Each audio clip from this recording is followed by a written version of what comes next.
Hi, my name's Jay and I run Gimbal Media. I'm a full-time wedding videographer based here in the beautiful Lake District. One of the questions I get quite often is how to film a ceremony. Yes, in a wedding, it is probably the most important part of the day.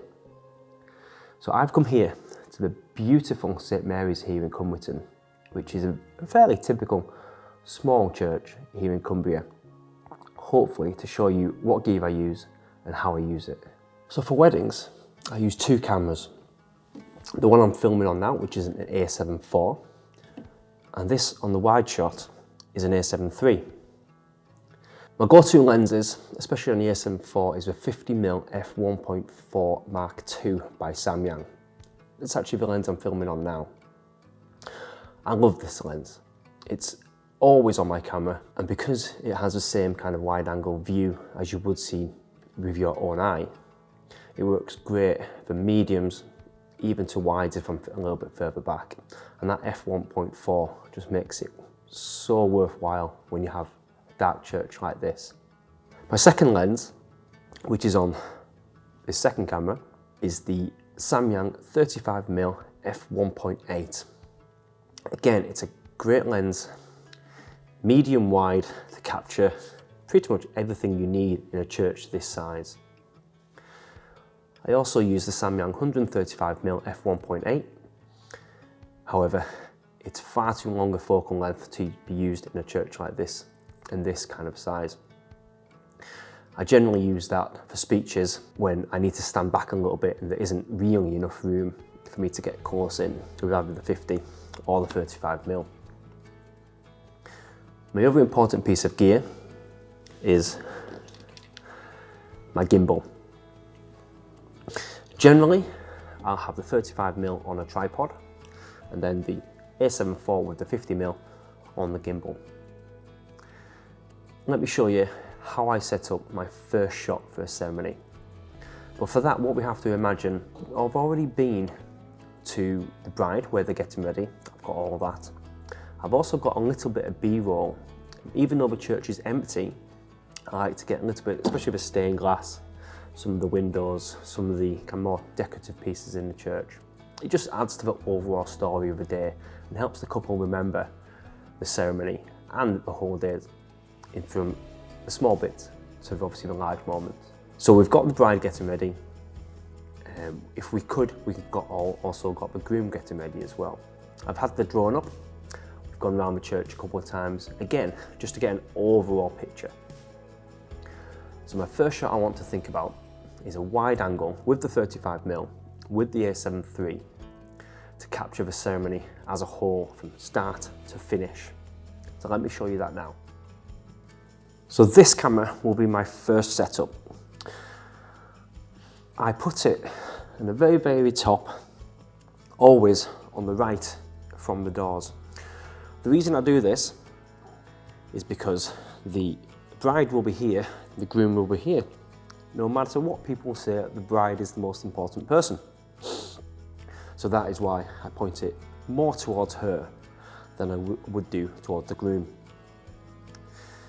So this is kind of what I'm looking for this shot. I want an overall arc, concentrating on the couple, but I also want most of the seats in with all the guests. So because I'm looking for an overall arc to cover start to finish, my settings will actually reflect that in the camera. I'm not going to go into too much because this isn't about that, to be honest. So this is usually 25 frames per second, approximately f7, something like that, and then whatever my ISO needs to be. I want that because I don't want just the couple in focus, I want the guests in focus as well. Because I deliver the ceremony in full as a separate film as well, the couple generally like to see the guests' reactions and even a celebrant, reverend priest at the front as well. So this being on a tripod, records straight through from start to finish. Unfortunately, the A73 has a slight issue. It can only record 30 minutes at a time. The A74 doesn't have that issue. The The way sometimes I need to get around it, generally a ceremony is 20 to 25 minutes, but some can last a little bit longer. But I have a little bit of a trick up my sleeve, and it's actually what's on the top of that camera now. So this, now I've taken off the camera, is my Atomos Ninja V. This is a new bit of kit. Usually it stays on the A74. The reason for that is because the A74 codecs are, well, the Sony codecs aren't the nicest sometimes. This changes that into a ProRes format. Yes, the files are a little bit bigger, but so much easier to edit. Speeds up the whole process. And at the end of the day, like the old adage, it says, time is money. I don't want to spend a lot of time editing because I need to get on to the next one. So this changes it to ProRes. That's one thing it does. When I put it on my A73, it not only records ProRes, it gets rid of that 30-minute limit. So I don't have to worry about a ceremony running over like sometimes they do. What it also does, it records to one of these, which is an SSD. Again, it takes the worry from running out of space on memory cards, because this is a 1 terabyte hard drive and I have no issues with it running out of space. So now the first camera's set up. That stays there, we don't have to worry about that. The next thing I like to do, if the Atomos isn't on the wide angle camera, is actually to put it on my gimbal. It does stay on the gimbal after the ceremony pretty much all the time.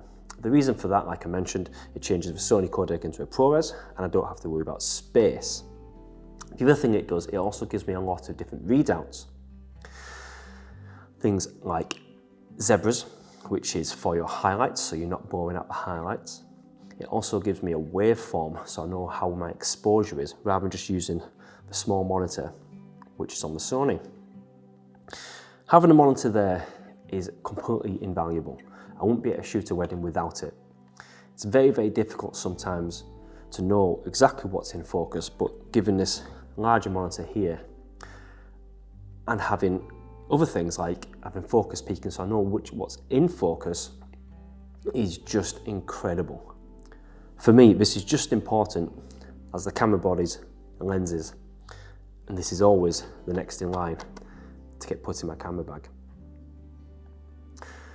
So getting back onto the ceremony, I've got one shot here, got a couple here.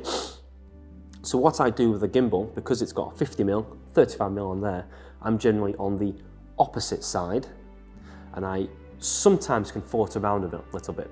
It does depend on the celebrant who is officiating. Some are a little bit stricter than others, some let you kind of wander around a little bit, but at the end of the day, you are in a church. It's up to them, so always ask them first. This will be used more for the film itself rather than the film of the ceremony in full. I prefer the shot from here. I also prefer using the 50mm, which is a lot more cinematic, and you get that a lot nicer bokeh in the background for the f1.4. So I will float between this side here when they're going out. I will also be following them back as well as they're walking. But that pretty much sums up the ceremony. The other thing is sound, and if you do want me to go into a video about sound, that's a whole different kettle of fish as well. Please, if you have any questions, put them in the comments below and I'll happily answer them as much as I can. Thanks for watching. Until next time.